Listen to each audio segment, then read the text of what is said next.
Hey guys, Hello, welcome to the show. we're so pleased to have you here on episode 1 of our show. Absolutely excited to get this kicked off and start talking about movies and cinema today. Excited to be here with you, Corey. I'm excited to be here too. So, Zach, what have you been watching, reading, consuming lately? Tell me about it. A smattering of many different things. I'm always all over the place. Two that come to mind recently has actually been the last couple days. I've kind of stumbled upon the YouTube world of free movies with ads, and I'm not opposed to it. I've been using YouTube for a while now, just as a music channel or a music player or whatever you want to call it to stream, and have gotten used to like hearing ads, and so like honestly watching a movie with ads in it really feels like I'm almost watching it on TV again. It's kind of cool. But the two movies that I've watched so far, and they actually kind of have a similar theme of kind of relating to each other. The first one, which I think we saw together actually, was The Time Machine, H.G. Wells' yes, Time Machine Guy Pearce. film that was It was kind of a nice, refreshing watch. It's not the best movie in the world at all, but it holds something. Yeah, it's not the best adaptation. There's so many hokey moments, but I also still like just really enjoyed revisiting it, and kind of like as a passive watch almost. Like nothing that you have to dig too deep into figuring anything out. It just is what it is, right? But Guy Pearce is great. And so that was fun. A movie about time travel, and kind of maybe goes along with maybe the theme of our next conversation we're going to have, which is nostalgia. But the next movie that also kind of has a similar link was also seen on the YouTube channel is Stargate, which Yes. man, I mean I've revisited it in like the past 5 years, but it's just so good, dude. The production level is so high. Kurt Russell is just such a macho badass in it. Yeah, both of those movies kind of like interdimensionally traveling through time, space, dimensions, and just really fun nostalgic watches to revisit and kind of go back to. And so those were really fun, and to kind of start using that YouTube free movies with ads thing was kind of an interesting. I had not really thought that would be a great way to consume films, but I totally didn't mind it. So it was I don't know. It was a fun week of kind of consuming some movies. Sometimes I'm kind of like not sure what I'm gonna watch or what I'm feeling, but those two like really hit me in a good way this week. I don't know why. That's awesome, and it feels like it's a double dose of nostalgia, because you get the movies themselves have a nostalgic quality for you, but then also that's the first thing I thought of when you were talking about the movies with ads, is that, well, that's like watching it on television, like 100%, which you get used to, and we built, that's your bathroom break, or go get more popcorn, or exactly rushing back into the room to get back before it comes back. So they're like micro intermissions. Yeah. You know what I mean? What have you been watching? What have you been consuming? Anything new or exciting that you've been into lately? You and Hillary? Well, I'll tell you what. It's certainly tied into this idea of nostalgia. Something I did not expect to enjoy as much as we've been enjoying is the Mighty Ducks Game Changers show on Disney Plus. I've seen the trailer, and just like anything, I'm skeptical of these things, but here's the deal, and this is what happened. The show has been good from the beginning, because they kind of invert your expectations as far as like who the heroes are. It's definitely still an underdog story, and I'm not going to spoil anything. Okay. I can't wait. If you've seen the trailer, you know that some of the original Ducks do make an appearance.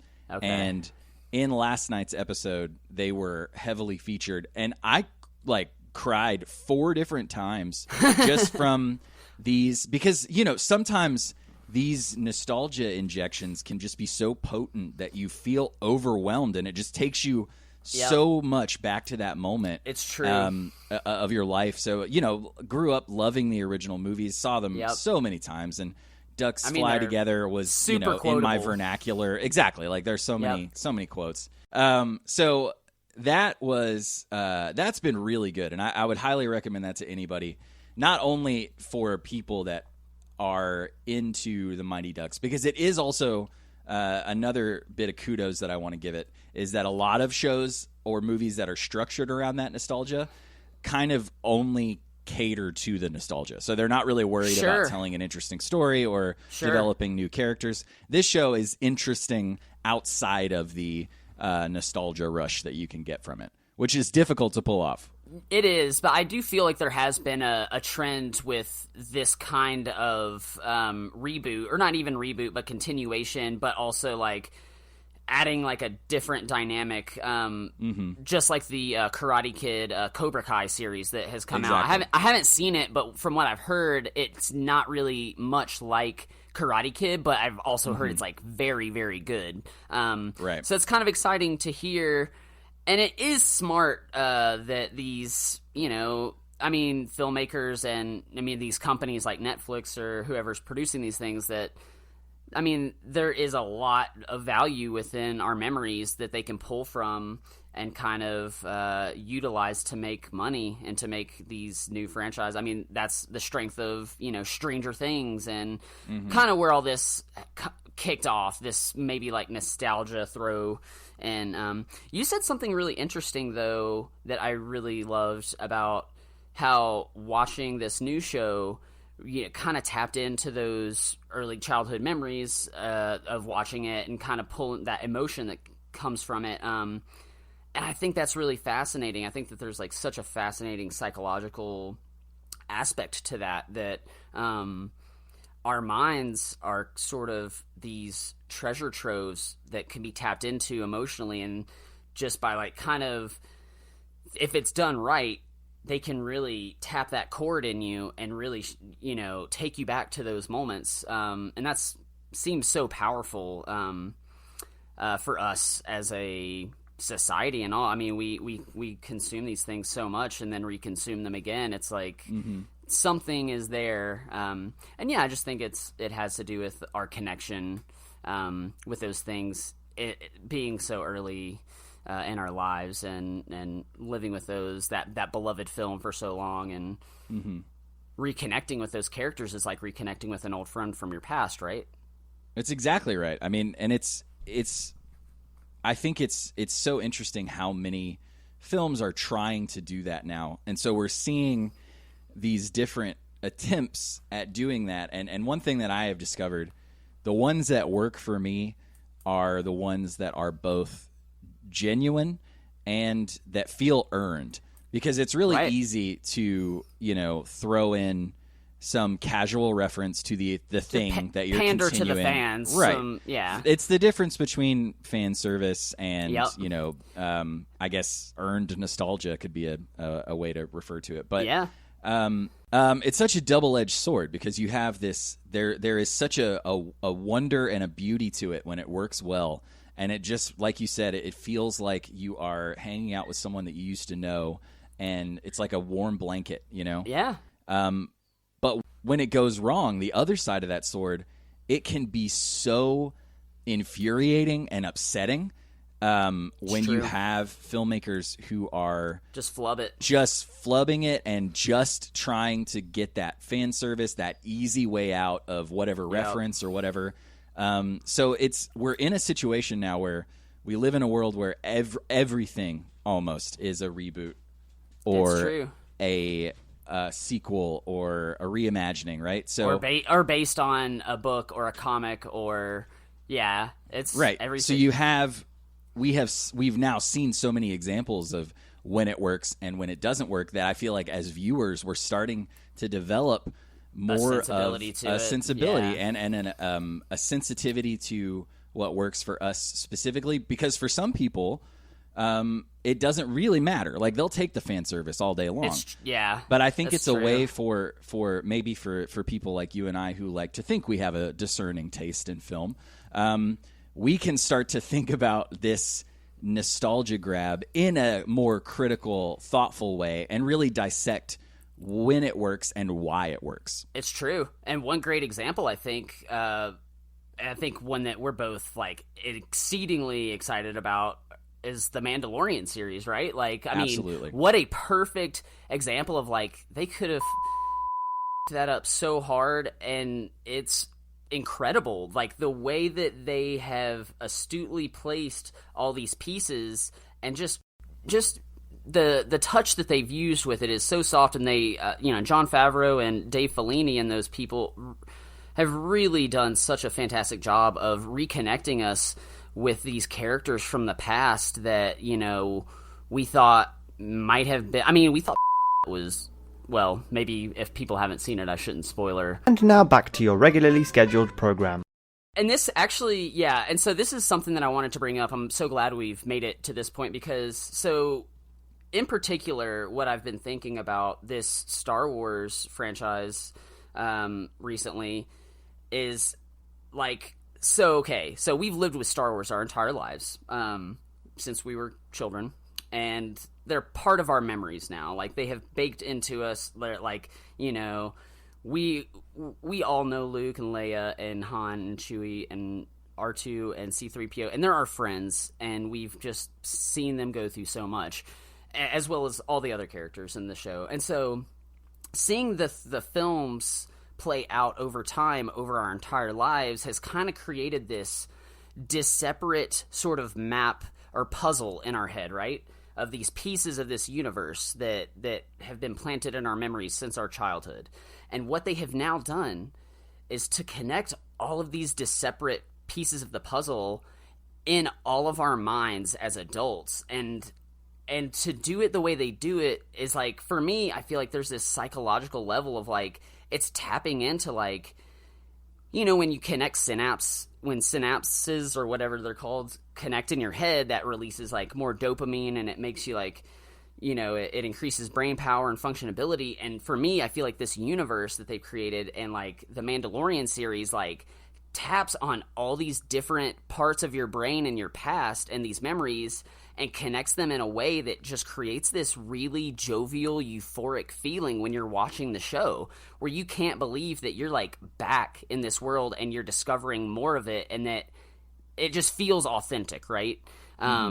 So does it, I don't know, I hope I didn't like kind of go off the rails there with that. Hopefully that all makes sense. Well, no, I mean, I think what you're saying there is that like the new programs, one of the things that it's doing so deftly is taking these puzzle pieces and adding in spaces that you didn't think you would ever have access to, and then suddenly you, for the first time in your life, have a complete puzzle picture. And it's so satisfying. And that's deep connection to connect those separate pieces of your past into one now is just like that's it's genius, but it's also like more than that. I feel like it's like, that's incredible to me, like that they have been able to achieve this. My jaw is kind of on the ground because of it. Like, I didn't think that it could get any better, and I feel like Mandalorian is like top tier Star Wars content, right? I mean, I think, and I've had this conversation with some other people, it's a lot of folks, it's their favorite Star Wars thing ever.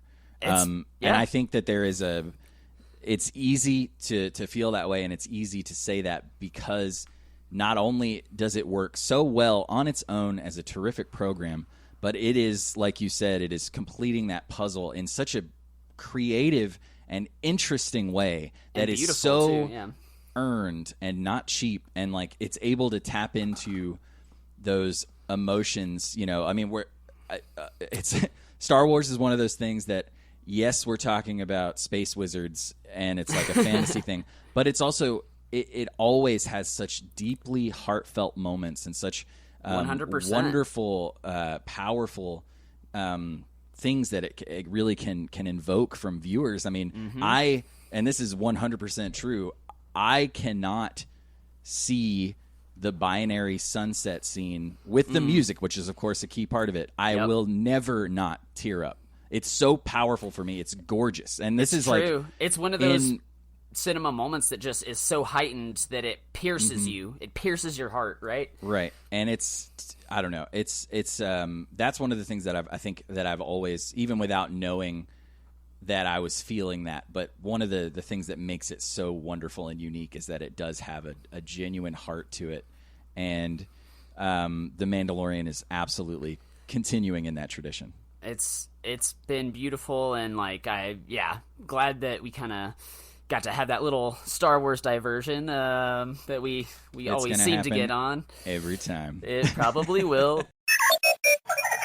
My first experience with Star Wars was a movie rental experience, which I think is something that a lot of people can say about anything that really had a profound impact on them that are of a certain age.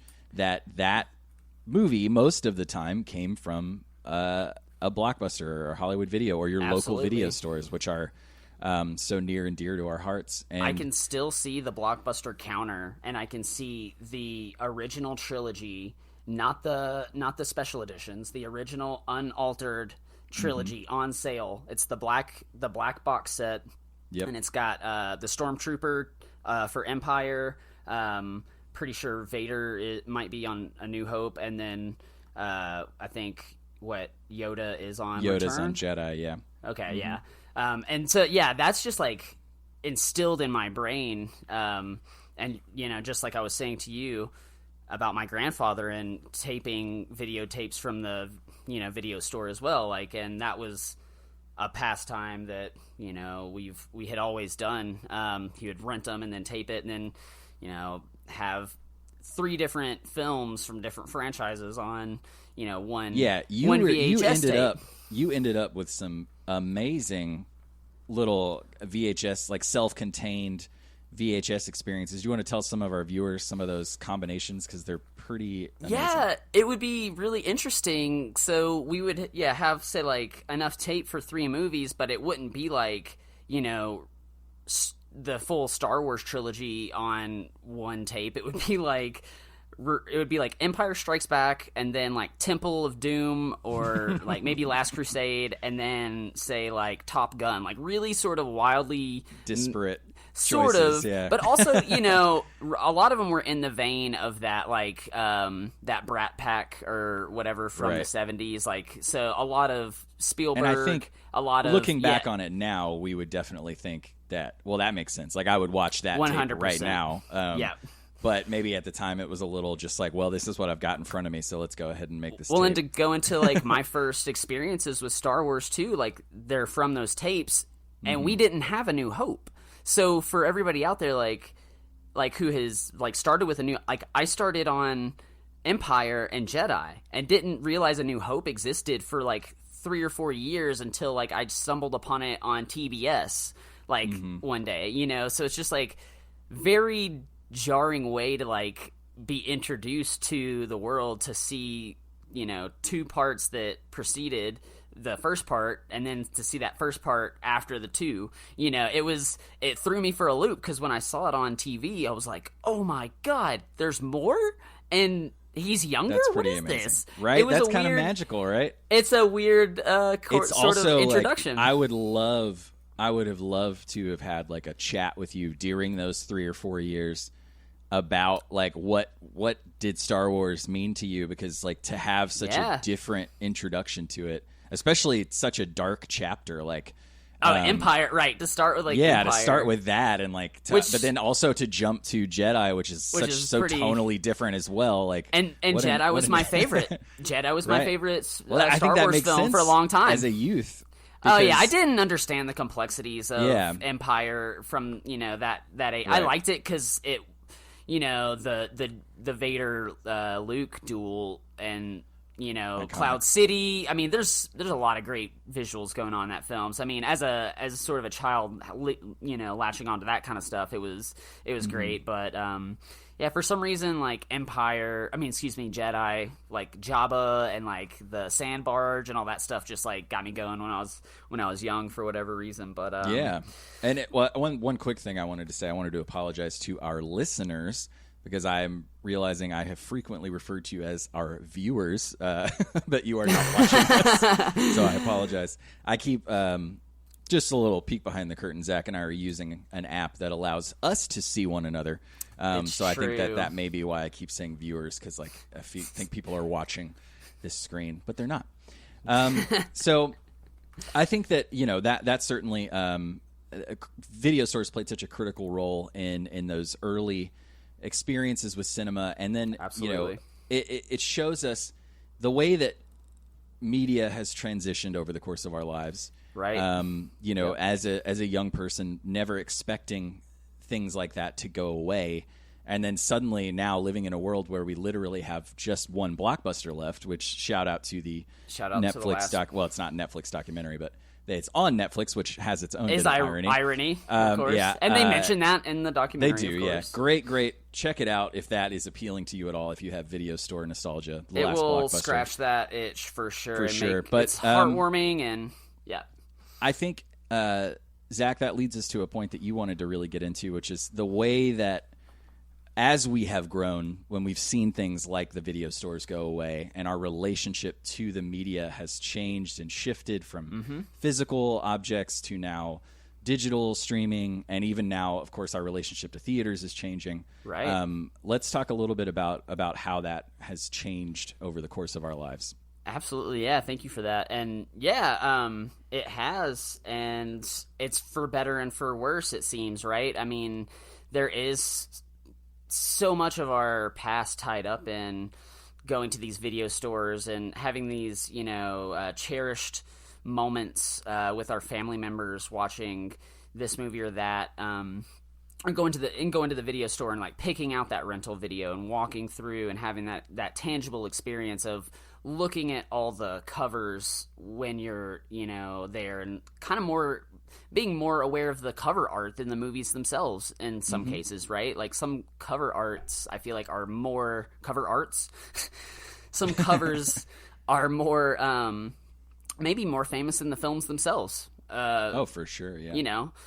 But yeah, the way, things have played out over time with the evolution of digital technology and streaming platforms and, giants like Netflix changing the entire landscape of how we now, consume media, and some feel like it is a detriment, say like Martin Scorsese and Denis Villeneuve. Am I pronouncing his name? I think you got it. So, those two are big proponents and against this push to stream their films that haven't actually seen theaters yet, or it's a dual release, right? Streaming platform plus the theater release. And, I kind of get the point of Scorsese saying, like, you're diminishing this as, like, content rather than it being held up as a piece itself that needs to be, displayed in this format and in this criteria that's the experience. And so it's a tough thing to grapple with, that, the thing that we shared for so long, going to a movie theater and buying tickets and popcorn and cutting up before the movie, and the small minutia of these things that you maybe we took these things for granted, and now they're disappearing, and we're hopefully going to see movies come back and theaters still thrive. I think that's going to be a thing, but we also, streaming is not going anywhere. It's only going to continue forward, and our relationship inevitably, has changed. But I think that there's a lot of positive that can come from it too, and I mean, and also how it changes the way films are going to be produced and like things that are coming out. I mean, if we didn't have streaming platforms, we might not have seen The Mandalorian, or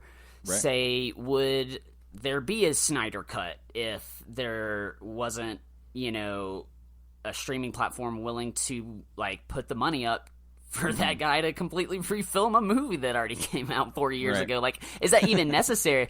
But it's kind of interesting though too, like, and in the way we used to share films on those tapes has now evolved to us sharing passwords. I know I've been on, an HBO account, you and Hill let me kind of share for a little bit, and much appreciative of that, because that got me through a lot of hard times when, I just want to watch Lord of the Rings and fall asleep, and bam, I can, because my buddy Corey lent me a password, and I can, do that. So it's got its valleys and peaks, right? It's pitfalls and I think that it's just, yeah, you kind of either grow with it and kind of move forward with it, and try to hold on to those try to hold on to those experiences if possible. I mean, we see independent theaters thriving. I think that there's a huge community of people that love the theater experience, and it's not going to go anywhere. And it's almost exciting that there are theaters willing to host old films that you can go see, like the Belcourt in Nashville, or say here in Denver, we have a few. We have the Mayan. We luckily have a Alamo Draft House I hope to visit once that opens up. I guess even one more point I guess I had was the fact that people, the theater experience, going in, say, having a date, that the dinner and a movie experience, which has this sort of almost casual, like, getting to know each other, through just sitting in a theater and then, like, watching this movie and then going on, having some dinner afterwards and, like, maybe talking about the movie and kind of seeing where that plays out, in terms of whether you're connecting with the person or not. And then now it seems like expedited to the Netflix and chill, which is right. Skip the romance. It kind of just speaks to the time. Like they both are like very interesting to me in terms of like the way media is connected with us and our relationships. And I don't feel like we necessarily always think or talk about that, but I think it's just an interesting thing to bring up when talking about these experiences and how this, how movies and the way we consume them have changed. And, I think it's one of those things where it is what it is. And, yeah. So, I mean, I don't think there's a negative or a positive, but yeah, go ahead. I would love to hear what you have to say. Yeah, and I think that one interesting aspect of that we've seen over the past year with the pandemic, that these companies and certainly these streaming companies that perhaps didn't place too much value on the communal aspect of watching films as they did before, that focus has shifted because we lost movie theaters for a year. So people were still desperate for that experience. And, we not only did we lose theaters, obviously we lost the ability to be with our friends and watch films. So you see several companies creating virtual watch party things. That's kind of where viewers. I was going to, is that I have a friend at work who, he was like, I have a PS4 and we just link up with people that we know and hang out with it. They have 2 TVs, so they can display their homies on one TV, and then they're watching the movie that their homies are, and they're all just like hanging out and like drinking and just sharing the experience, but distanced. And it's like it's still gonna happen, right? Like it's that feeling is so strong of like wanting to share these movies and stories with someone else, like that's so integral to the experience for me. I know. I mean, obviously I love watching movies on my own, but I think I get more out of them when I'm like having a discussion with somebody or consuming it with somebody, and then like I think for you and I is a great example of just like every time we end up talking about a movie or something we're excited about, I feel like we end up just enjoying the experience more because of that communal just dissection and like debriefing, if you want to put it that way. That movie debriefing, like that to me is like, that's the funnest part. Like so I've been to the movie theater by myself and it's fun, but then like I want to go to a movie theater and then like just be able to hang and go get margaritas and then talk about the movie, and then, that is like the best part of the experience, the part that really just gets my heart warm and fuzzy. And so I think, and that kind of, that's really what we're wanting to kind of, I think, highlight with, this endeavor, is the bond that is created through media and the sharing of stories, and how strong that is despite the changing landscape, right?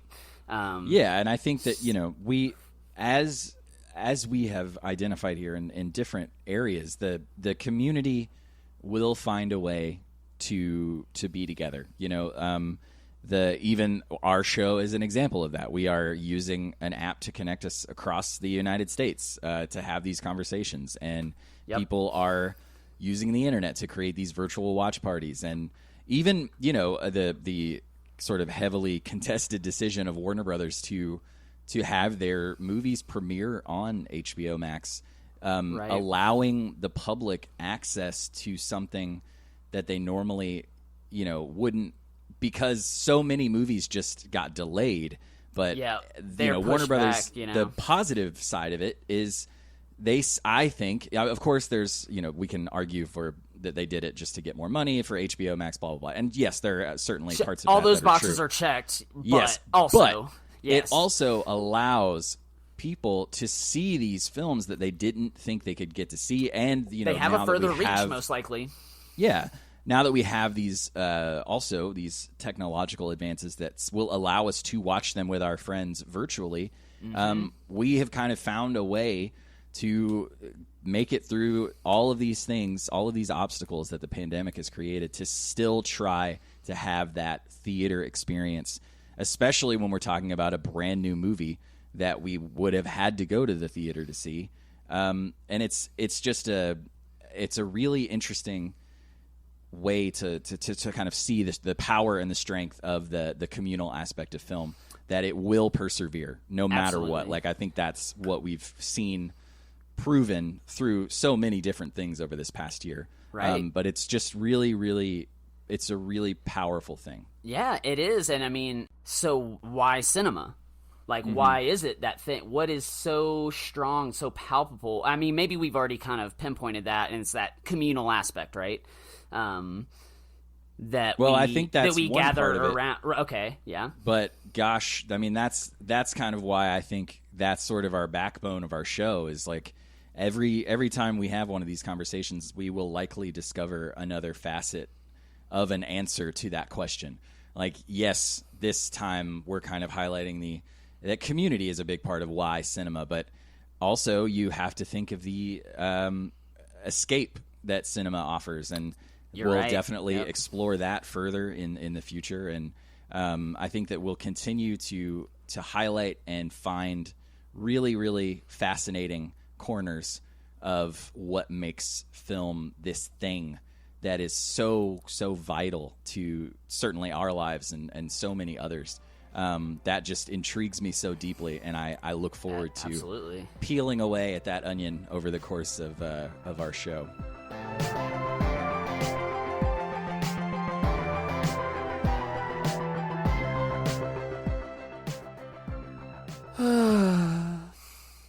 I sure do wish there was just some kind of society for people who love cinema that I could join. It's so lonely out here watching movies by myself. Excuse me, young man. You look a little distraught. What's wrong? Hi.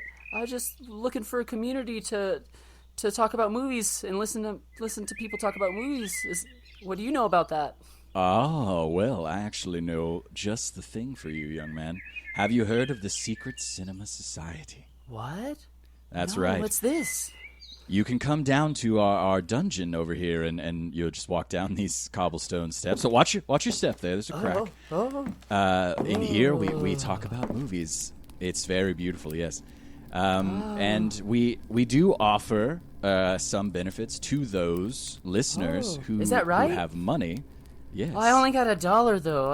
I'm sure that that's all I got. I'm sure it's more than that, right?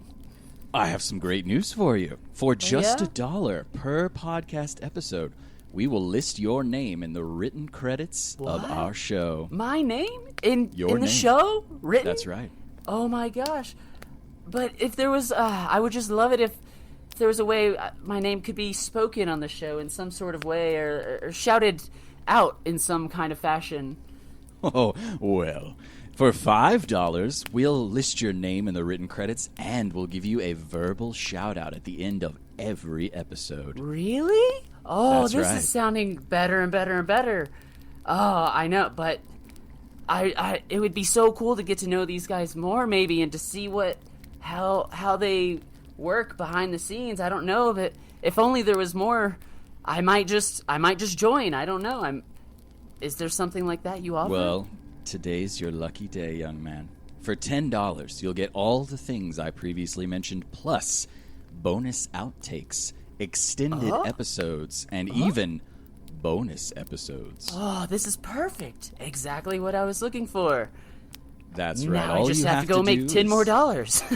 Right. You'll need some more money. All you have to do is go to patreon.com/Secret Cinema Society. I'm going there right now. I'm joining. I don't know. I might already be a member. Oh, I'm sorry. I can't let you leave. Oh, no!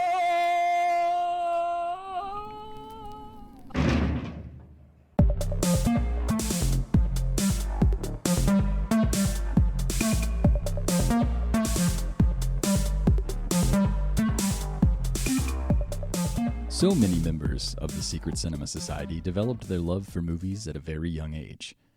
We can often trace back our relationship with film to an impactful moment from our childhoods. For many members of a certain age, that love continued to grow and mature through frequent visits to the video store. However, there are those who first encountered movies on their televisions at home via public access channels. An even luckier few were guided through that experience by one of the many demented denizens of the world of horror hosts. In the late 50s, Screen Gems released a package of 52 classic Universal horror films to local public access channels across the country under the title Shock. In order to add some zest to their broadcast, the idea was put forward that these films could be presented by a spooky individual, and many of these early programs adopted the name Shock Theater. In these early days, legends like Vampira and Zachary laid the foundation for horror hosts of the future. Over the next several years, a new package of films called Creature Features emerged, and horror hosts began to pop up in cities all around the country. This boom in popularity birthed well-known figures like Ghoulardi, Svengoolie, Chilly Billy, Count Gore Duvall, and the Ghoul. Here in Nashville, we had the legendary Dr. Lucifer in the late 50s, and Sir Cecil Creep through the early 70s. These hosts had an impact on many impressionable young viewers and created lifelong fans of horror films. One of those individuals is our guest today, Larry Underwood, a.k.a. Dr. Gangrene. Larry has been carrying on the tradition of the late-night horror host here in Tennessee for over 20 years. Unfortunately, due to a scheduling conflict, my co-host Zach was not able to be a part of this interview. But in Larry and I's chat, we discussed his journey from fan to host, the birth of the character Dr. Gangrene, and what it's like to keep this wonderful tradition alive.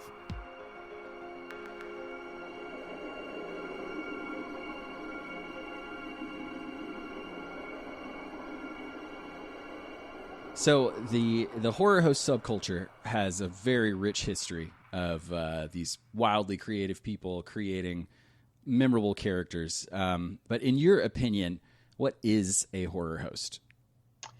I think a horror host is sort of your guide to the evening's entertainment. You know, the guy that or gal that introduces you to what's coming and sort of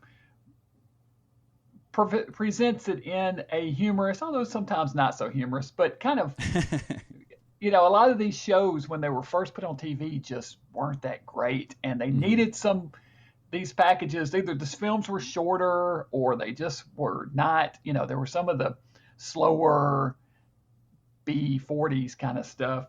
And the hosts were created as a way to give more entertainment value to this shock package of films. And that's what it all grew out of. It's sort of an extension of the radio hosts that did the same thing. The radio shows, Lights Out and that kind of thing, where you had audio hosts. Well, now this was taken to the new medium of television, and you had all these, like you said, wildly creative folks who created these characters and were encouraged to create these characters to give each city its own local flavor.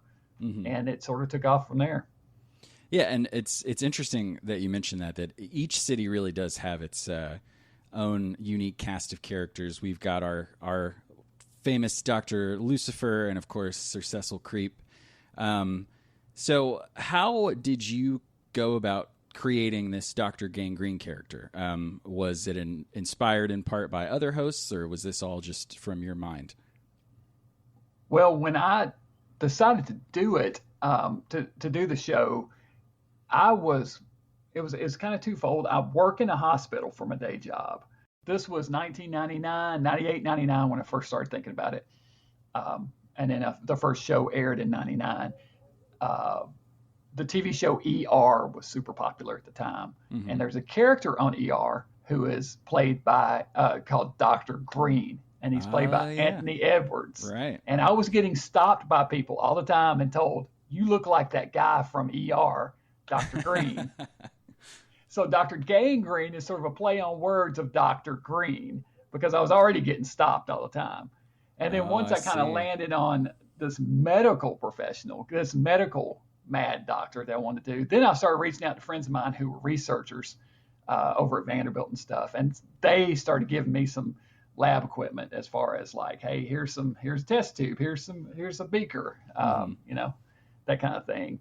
And so it kind of grew out of that. There weren't any hosts on the air at the time. Elvira, of course, had been on in the 80s, mm-hmm. and Up All Night and that kind of thing, and Joe Bob Briggs had been on, but there was nobody doing it. So I said, well, if nobody else is going to do it, I'll do it. Right. Matter of fact, I remember an article from Jim Ridley in the Nashville scene right around just about a year before this, I think, where he said, Nashville doesn't need new high rises. Nashville doesn't need more bands. I can't remember the exact quote he said, but what we do need is a late night horror movie host. So there you go. Yeah. So you're just kind of filling the gap there. There was a need for it. And that's so interesting. I had no idea it was a kind of a veiled ER reference there. It is. And it's also, so I guess thinking about it, it's all Jim Ridley's fault. We can blame him, yeah. Jim was a good friend, and he was always a huge supporter. He loved that I was doing this and was always plugging all my events and the mm-hmm. show itself in the scene. So I appreciate and miss Jim. So let's talk about those first days there. So it sounds like we've touched on what was making you feel like this was something that Nashville needed. But how did you actually go about creating this show and getting yourself on the air? Well, I had moved to Hendersonville recently, and I met a guy who had a cable access TV show. That show was called The Static Show. The guy's name's Jack Wood. He had this character named Stanley Static, just this kind of crazy show. Mm-hmm. And we landed on it on cable access and thought it was pretty cool. And then I met the guy, and it turned out he lived just a couple of blocks away from me, right here. Just I could walk to his house. And Jack, I started asking him questions about it. I was just kind of curious as to, what went into it. I had dabbled with the idea of doing a cable access show back in the 80s, and actually went to the station and talked to them went to a meeting once where they were discussing it. And at the time, I don't know, I was all over the place as far as, as a kid, whatever. And mm-hmm. so didn't really have the focus to do a show like this. Even if I had done it, if I'd followed through with it, I wouldn't have done more than a few episodes probably. Right. But being a little bit older and having more of an ability to focus, I was asking him about it. He said, he really was encouraging. I said, you should do this, Larry. You'd be good at it, I think. And so here I am 20 some odd years later still doing it. So I guess he must have been right. So that's kind of another aspect I wanted to talk about. You have been doing this for a good while now, and you've been on a variety of networks. Can you kind of walk me through the history of the show? Yeah, sure. So first I put it on Hendersonville cable access here in town locally, and then pretty quickly, within a couple of months, reached out to Nashville cable access, and they started running it there. It was a half-hour show at that time, and then somewhere along the line, I had a couple of access shows in other cities that reached out and said, "Hey, could we run your show here too?" So I started actually mailing the show out to a handful of cities around town, Greenville, Massachusetts, and Atlanta, Georgia, and just different ones would run it, which was kind of cool, to get requests from out of town from folks. And then somewhere, I think it was about 2004. Well, let me back up. Actually, before that, I put it on sometime in the early 2000s. I put the show on leased television. So I bought airtime on the UPN really early morning, like 2 or 3 in the morning on UPN, and did that for a few months. And then, it's been so long now, it's kind of hard to remember the exact, right. But at any rate, at some point I moved it over to the CW, got the show over there, and they gave me a really great time slot and were providing a movie package, provided movies, the whole thing. So we moved the show to a 2-hour time slot from the half-hour show that I was doing before. Did Creature Feature, Dr. Gangrene's Creature Feature there up until about 2010, kind of off and on. We'd put it on for a while and then take it off for a year or so and then come back. But then I did Dr. Gangrene's, the show changed names from another thing, kind of a few name changes. Chiller Cinema to the Mad Movie of the Week was a little side project while I was running Chiller Cinema, to Dr. Gangrene's Creature Feature, to Dr. Gangrene Presents, to my latest show, which is Dr. Gangrene's Sanitarium. And that one, I'm back on Access now. And that happened because after I stopped running the show, actually it was about 2013 is when I stopped with Dr. Gangrene Presents. It was 2013. So I was off the air for a few years.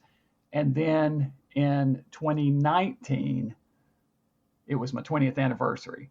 And the station, the CW station manager reached back out and said, "Hey, Larry, we should do something for your 20th anniversary. And so let's get you back on the air." So I did a new series of shows, 4 episodes. I kind of didn't want to do the same show. I wanted to do something a little bit different. So rebranded it Dr. Gangrene's Sanitarium, built a new set, and did 4 episodes that year. And then the following year in 2020, kind of went full bore into it and did the weekly show again.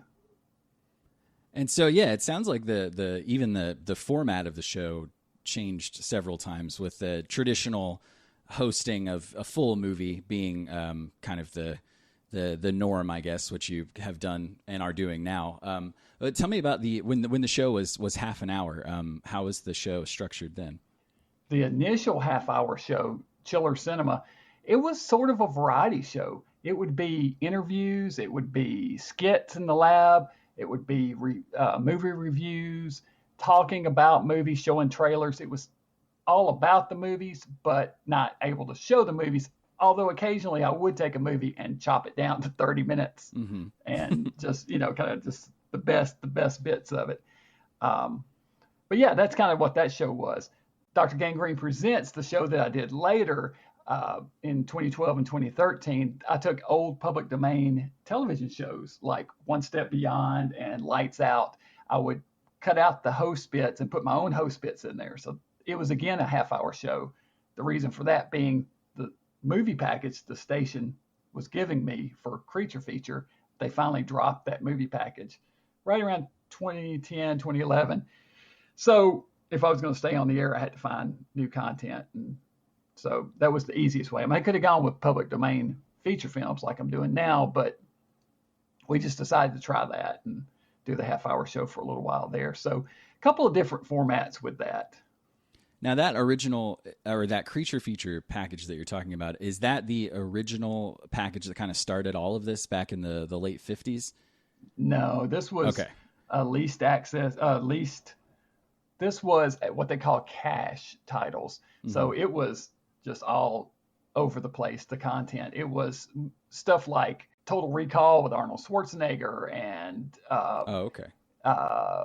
Piranha, the Roger Corman version of Piranha, Future Force and Future Zone with David Carradine, Phoenix the Warrior and Aerobicide. I mean, it was a lot of B movies, but that stuff's honestly a lot of fun to host. Oh yeah, for sure.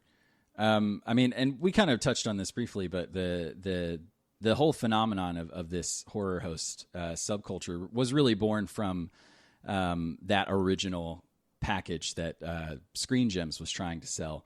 And then I don't know, did you ever get a chance to work with that original package? Is that something that was still around, or I just kind of know it as it's, it's at this point kind of legendary, I think. Yeah, no, I haven't gotten to show that stuff. I know Svengoolie showing all that Universal material. There was a point of time at one point where they called the program director over at the CW and said, "Hey, we've got Universal. Said, hey, we've got this package of films. Do you think you guys would be interested in running it?" And he said, "Hey, do you want to host the Universal stuff?" And I was like, "Heck yeah, let's do it." Mm-hmm. But it all kind of fell apart when they were talking to the salesman about going out and rounding up sponsors and all that. And I don't know. At some point,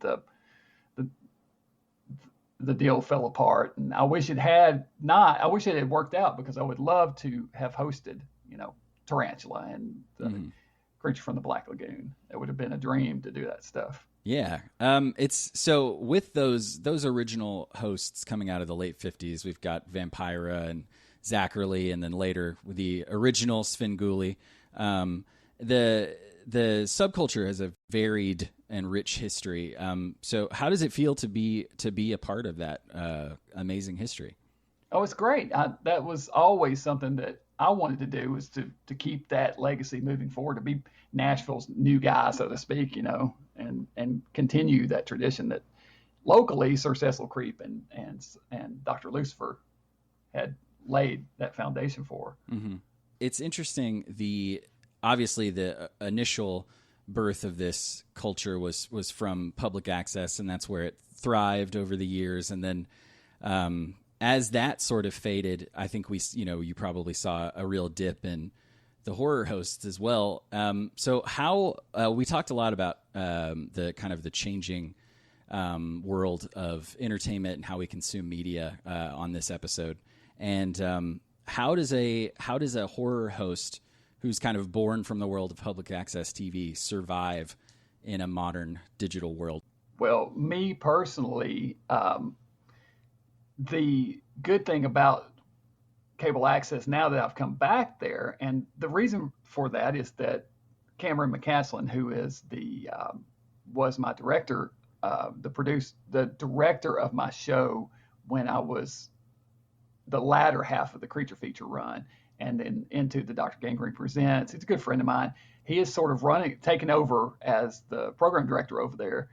And so he's sort of running the station at this point. So he said, "Hey, you should come back over here. We've got this new station, and we can run your stuff on Saturday night. We'll give you a great time slot. And not only that, but it's simulcast onto the internet on our Roku channel as well as our website." Mm-hmm. So now with new technology, that option of streaming video never existed in the initial runs of my show. So it wasn't ever anything.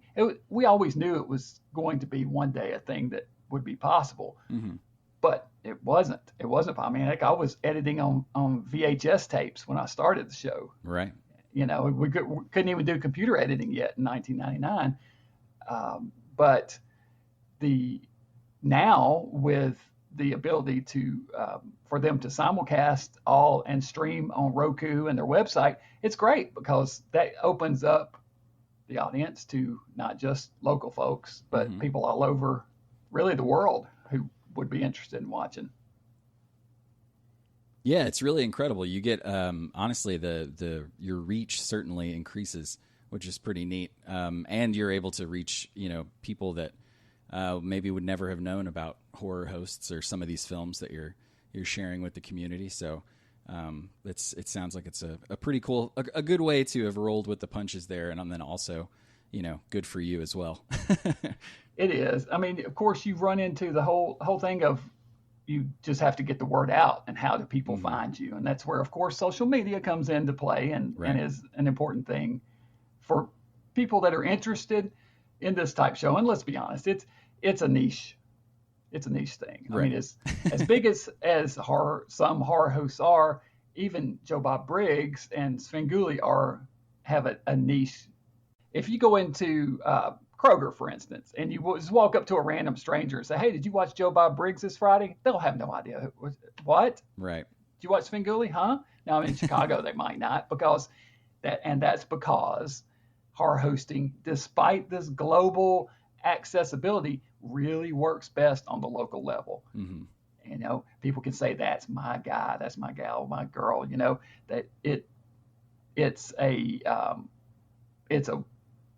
something that is consumable certainly by out of town folks, but the ability to meet people in person and shake their hand and know that they're part of your community takes it even that next notch.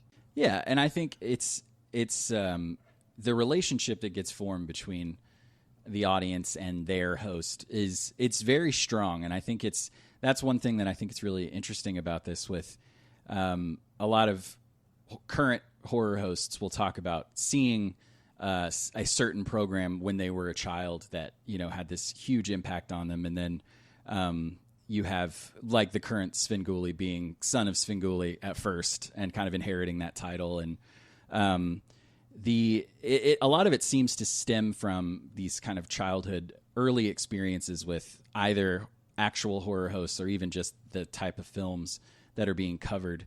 And we talked about that also on this episode, kind of those the impact of those childhood experiences. So did you have kind of a memorable experience with a horror host at a young age, or where did that interest for you kind of come in?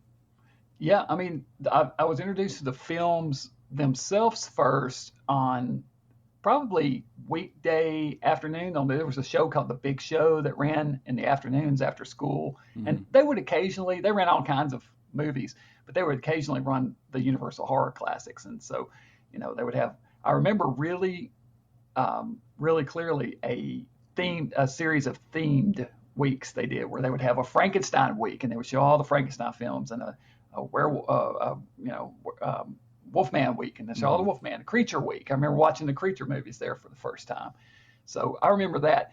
Sir Cecil Creep was our guy from 70 to 73. Now, I was pretty young at that time because I would have been like 4 when he started. Actually, probably if he started earlier in the year, which I think he did, I was probably 3 at the time he started. So obviously I wasn't watching at 3 years old.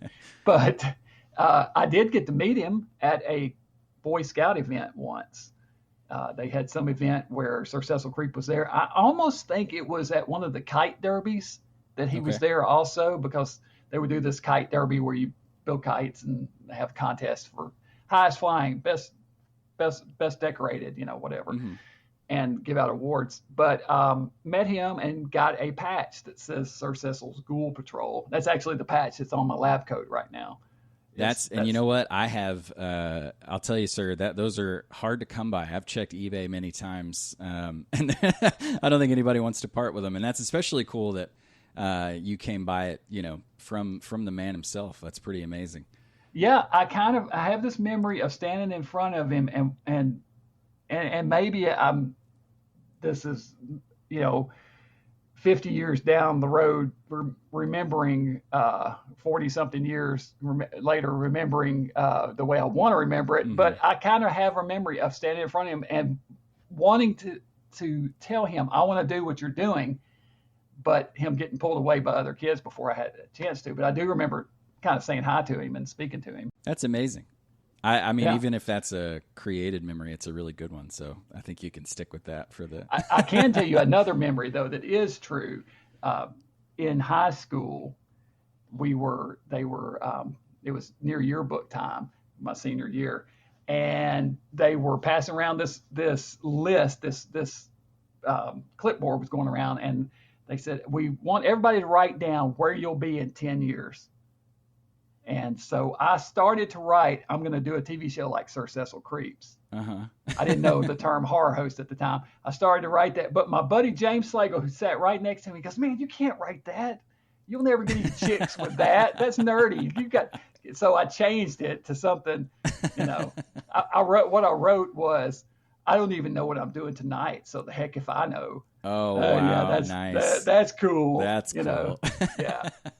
So, I love but Yeah, there you go. So it was in my head at some point, for sure, early. That's great. And it seems like the community of hosts all have really. It seems like you guys kind of one another. I'm sure you see each other at conventions and things like that. But how active are you or how active is that community, I guess, in terms of communication, gatherings? How often do you guys kind of talk about what's going on in your cities?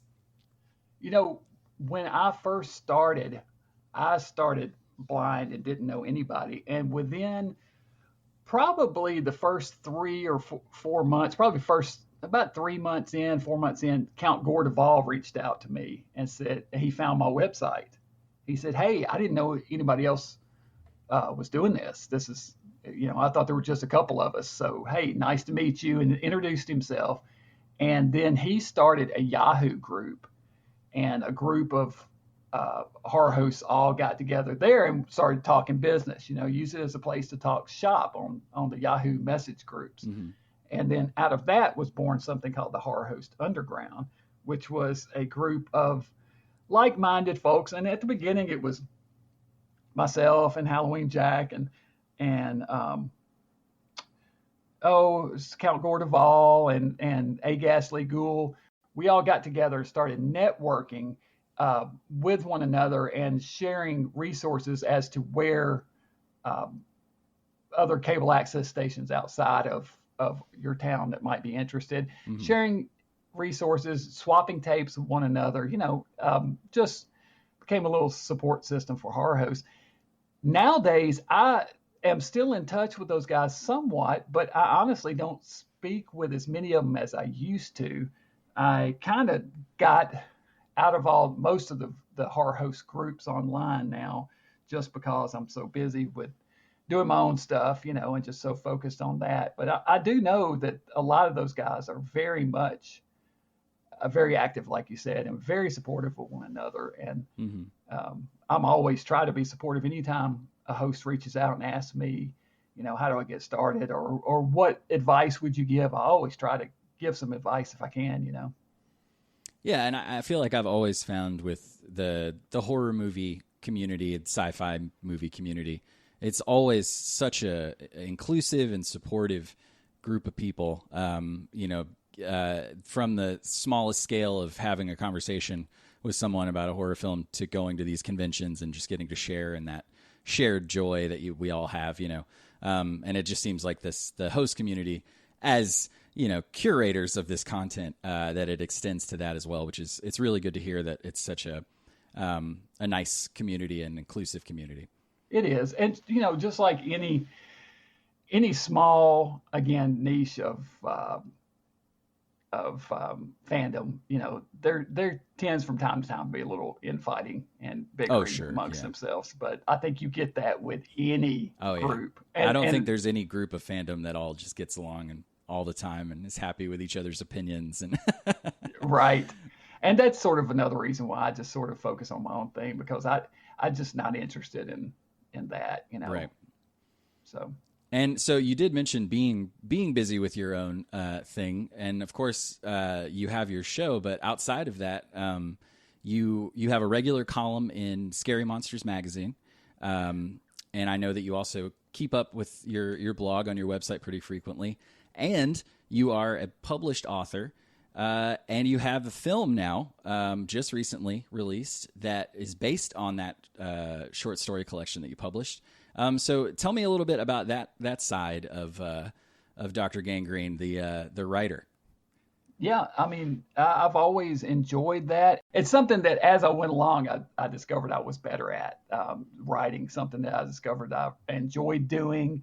And really, that's what every episode of the show becomes is another writing episode, another chance to do something creative, enjoy writing, interviewing folks, and writing short stories. And we did make the movie this past year in 2020. I published a collection of short stories.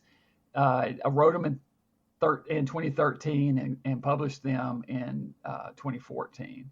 So when the show ended, that Dr. Gangrene presents, I decided to kind of turn towards writing for a while, and that short story collection was born out of that exactly that time period, and that was a lot of fun. And so Cameron McCaslin reached out to me and said, we had been working on some short stories together, and he said, I want to adapt one of the stories from your book because he really liked one of them in particular. And I said, that's fine, yeah. And then he said, well, why don't we just call the whole thing, Tales from Parts Unknown? And kind of at first wasn't sure, but then the more I thought about it, I said, yeah, that'll be fine. So only one of the story, it's an anthology film, and one of the stories in it is from that collection. I wrote some new stuff for the movie, specifically a couple of new segments. And then one story is one that is based off of a folk tale that Cameron grew up with in Texas called Talipo. And so that's the one that opens the film. Yeah, that's the one that I did not write. It's based on that folk tale. But all the others are either new things I wrote or are from that collection of short stories. Yeah, it's definitely it honors the tradition of the horror anthology film, but it extends that with the host, which reminded me a lot of John Carpenter's Body Bags, where he was playing this mortician, very Tales from the Crypt kind of vibe, but in a film format rather than TV. And I think you pay homage and definitely do that genre justice with the film. I highly, highly enjoyed it. I appreciate that, and you nailed it exactly with Body Bags. The initial idea for Tales from Parts Unknown was not going to have the same wraparound that we wound up with. Initially, there was a whole other wraparound segment that we were planning to shoot that involved some of the actors from every story into a new story that stretched between all the different segments. But because of coronavirus, because of actors moving, they scattered everywhere. We had one in California, one in Indiana, one in Carolina. I mean, after we shot those shorts, everybody moved. So just the logistics of everybody getting together. And then when the corona apocalypse hit, that sort of really put the kibosh on that idea.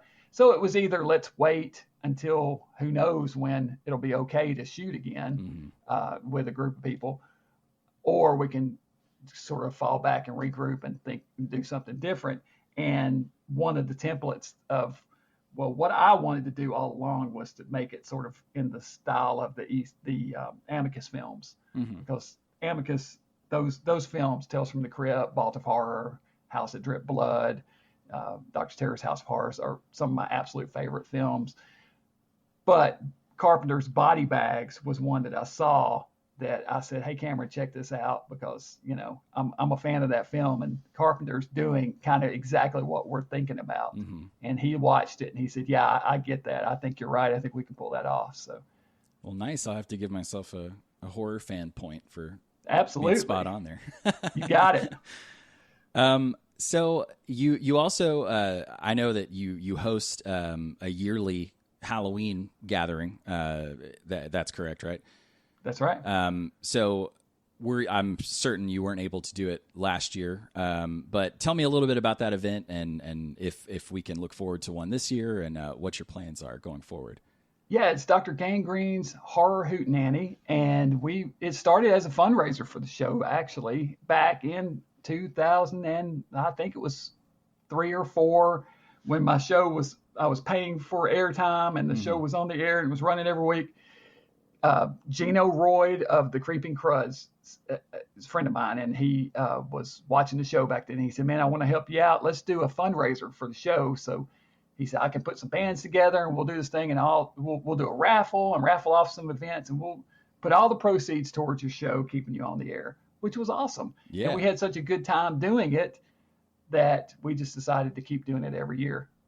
And so here it is, 16 or so years later. We did have to skip last year, and we thought about doing a virtual one, but just really didn't think we could pull it off, and it just wouldn't be the same, you know? Right. Don't know this year what we're doing quite yet. I mean, things are better as far as the coronavirus and everything, but who knows, you know? Right. I It's don't all know. very fluid still. I actually spoke with Gino about that the other day, and he's still kind of not sure also. So I don't know. I guess it's up in the air. I would love to do another one and keep it going and at least get to 20, but we'll see. We've done 16, I think. So last year, since I know you didn't do the Hootenanny last year, but you did do kind of a for your YouTube channel, a kind of a long form analysis of Edgar Allan Poe on film, if I'm not mistaken. Is that right? Mm-hmm. That's correct. So tell me a little bit about that. Was that born from not being able to do the gathering, or was that just something that you were interested in? I think that obviously kind of ties into your interest in film writing and film analysis, because you were able to do a little bit more of that kind of thinking there. But what was the genesis of that?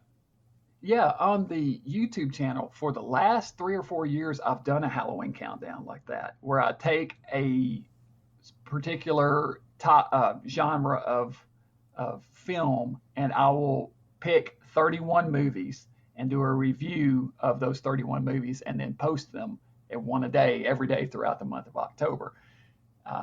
Did horror anthology films one year. I did rat movies one year. I did the Edgar Allan Poe thing last year, and that one was actually a viewer recommended topic that I actually opened it up to recommendations and said, hey, tell me what you guys would like to see, and then I just chose one at random. And I actually have done the same thing for this year. I just haven't chosen which one it'll be yet this year, but I will do it again. I'll do another countdown, 31 movies, and hopefully it'll be something that I'll feel that I actually want to watch. Right, that's a lot to watch. Who would you say is your all-time favorite horror host, if you had to pick just one? I would say John Zachary. I think Zach just is the best. I mean, he was sort of, when I think of horror host, Zach is what comes to mind. He just set the template for so many of the things that you see hosts do nowadays. I mean, Vampira did it before him, but she was short-lived and didn't have anywhere near the reach of Zachary. I mean, I say that.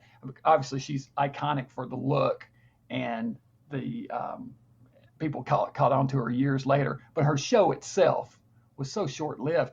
Whereas Zachary, he became this huge hit as Roland, and then he moved to New York and became Zachary, and probably being in New York City had a big part to play in why he was so caught on so big nationally. But he had records and wrote and short story collections that he wrote, and records that he had top 10 hits, just amazing. He hosted American Bandstand one time. He had his own dance thing that he show that he hosted. He hosted kid cartoons at one time.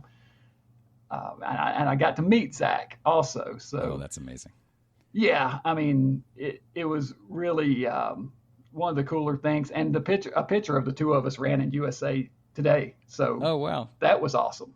He was just also one of the best. He pioneered some techniques like cutting himself into the movie. He was the first one to do that. To show the movie will be going on, and they'll cut to him doing some silly skit that ties in really well with what the action of the movie is, and that morphed into what hosts do today, cutting themselves in the movie, and even in Mystery Science Theater, sort of is just an extension of that even further. Yeah, definitely.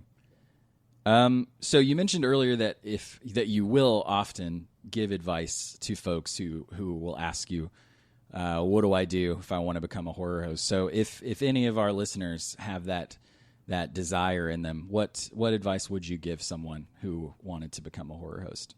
I do get asked about this a lot, and I always tell them, I say, listen, there's a wide variety of types of hosts. You've got costume hosts, you've got non-costume hosts, you've got serious hosts, you've got hosts that joke, you've got people like Joe Bob that are that just rattle off facts, and then just listen to Joe Bob talk is amazing.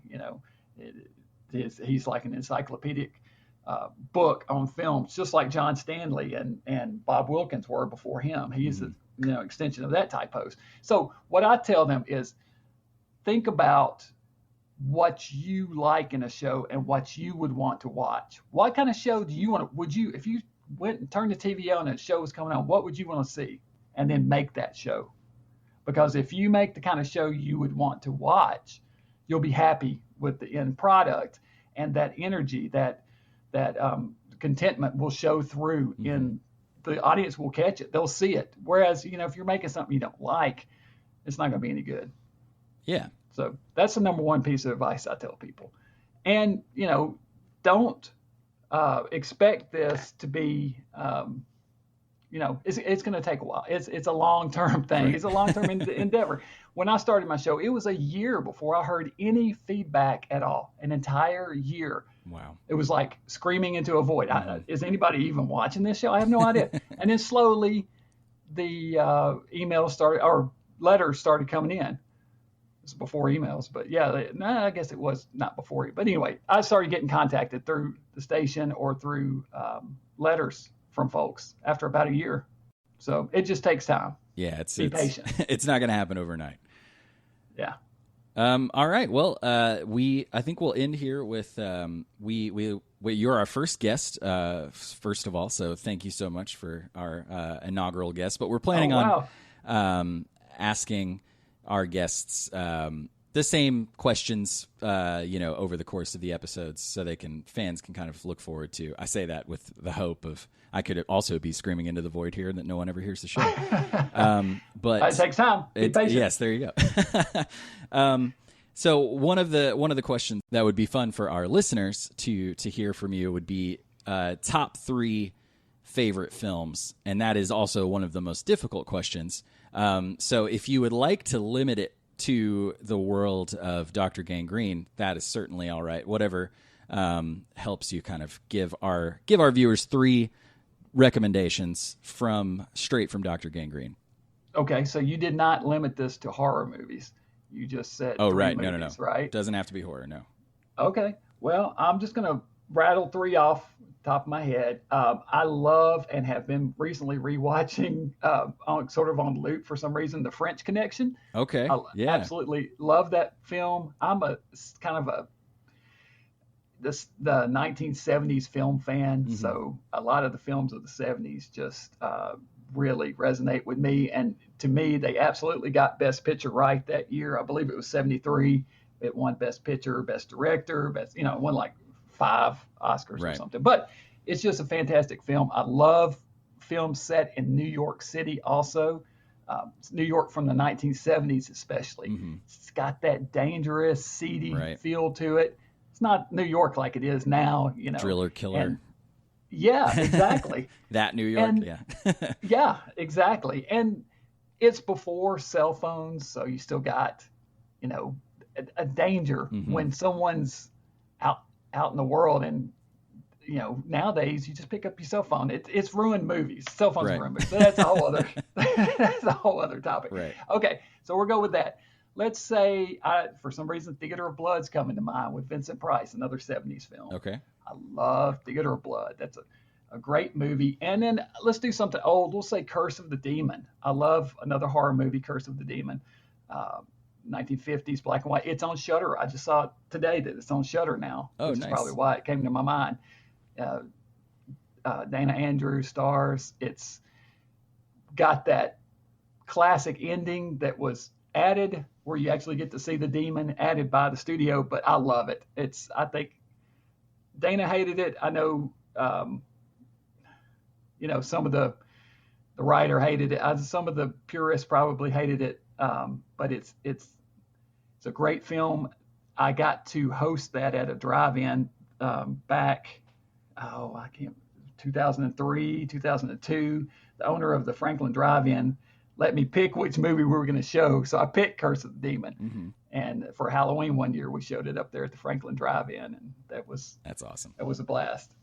So, lastly, I just, I want to thank you so much for agreeing to do this. And as I mentioned before, it's our first episode, first interview. My co-host couldn't be here, Zach, but he's here in spirit, and he wanted to make sure to say hello and thank you as well.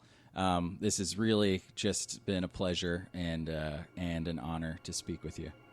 Well, I really appreciate you inviting me. It's been my honor to be your first guest. I definitely feel honored, and it was a lot of fun. Thank you.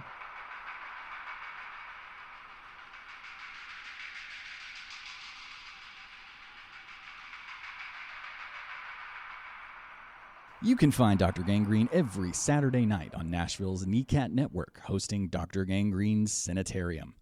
Also, Dr. Gangrene's Mad, Mad, Mad blog can be found at drgangrene.com, which also features a collection of Larry's writing on film, reviews, and clips from his old shows.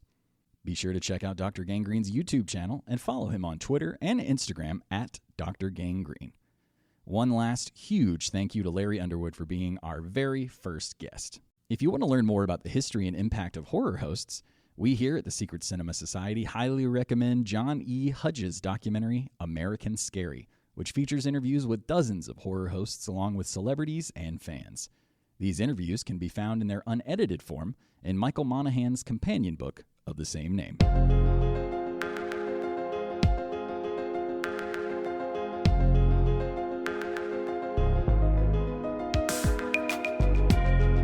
All right, guys, thank you so much for tuning in with us this week. You can find us on Instagram and Twitter at SCS Hotline. You can also email us at secretcinemahotline@gmail.com, or you can even call us on the Secret Cinema Hotline at 615-200-8210.